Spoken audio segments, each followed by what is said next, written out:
Hello friends, welcome my channel life life short. Life life short இன்றைக்கி இதை பற்றி பார்க்க போகிறீங்கன்னா, நிறைய பேர் பார்த்தீங்கன்னா நம்மள்ட்ட நார்மல் புறா கேட்டிருந்தீங்க. அதாவது சாதா புறா போஸ்டராக யூஸ் பண்ணுறதுக்காக நிறைய பேர் கேட்டிருந்தீங்க. ஸோ அவங்களுக்காக தான் இன்றைக்கி இந்த வீடியோ. ஸோ இதில் பார்த்தீங்கன்னா கிட்டத்தட்ட ஒரு 15 பீஸ் இருக்குது சரிங்களா. ஒரு 6 பீஸ் பறவை இருக்குது, மற்றபடி ஒரு 15 பீஸ் நார்மல் புறா இருக்குது சரிங்களா. அதாவது ராவல்னு சொல்லுவாங்க, சாதா புறா, கால்ச்சடை, தொப்பி இந்த மாதிரி உள்ள புறாக்கள். ஸோ ஒரு 15 பீஸ் இருக்குது.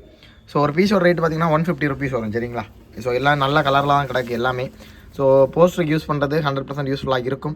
ஸோ மொத்தமாக 15 பீஸ் இருக்குது சரிங்களா. ஸோ யார் எடுத்தாலுமே அவங்களுக்கு போஸ்டருக்கு யூஸ் பண்ணலாம். 15 பீஸ் மொத்தமாக தான் கொடுப்போம், தனித்தனியாக இல்லை. மொத்தமாக டோட்டலாக 15 பீஸ் இருக்குது இதில் சரிங்களா. ஸோ எல்லாமே நல்ல புறாக்கள் தான், ஒன்றுமே குறை சொல்கிற மாதிரி இல்லை. எல்லாமே நல்ல ஆக்டிவாக பக்காவாக இருக்குது. ராவல் புறா சரிங்களா. எல்லாமே சாதா, தொப்பி, கொண்டை இந்த மாதிரி தான் இருக்க புறாகள். ஸோ நீங்கள் கன்னியாகுமரியில் இருக்க யாருக்கா தேவை அப்படின்னா 100% யூஸ் பண்ணிக்கலாம். ஸோ 15 பீஸ் இருக்குது. ஸோ தேவைப்படுறாங்க கண்டிப்பாக கேளுங்க. அதாவது எடுத்துகிட்டு போங்க. இந்த ராவல் புறா டிரான்ஸ்போர்ட்டேஷன் கிடையாது. ஏன்னா டிரான்ஸ்போர்ட்டேஷனுக்கு நிறைய ரூபா வந்துடும் 15 புறா எல்லாம் அனுப்பணும்னா. ஸோ யாருக்காவது உள்ளூரில் தேவை அப்படின்னா கான்டாக்ட் பண்ணிக்கோங்க. ஸோ டோட்டல் 15 பீஸ் இருக்குது. ஸோ இந்த வீடியோ பிடிச்சா லைக் பண்ணி ஷேர் பண்ணி சப்ஸ்கிரைப் பண்ணிக்கோங்க. தேங்க்ஸ் ஃபார் வாட்சிங். ஷூட் பார்க்கலாம். பாய்.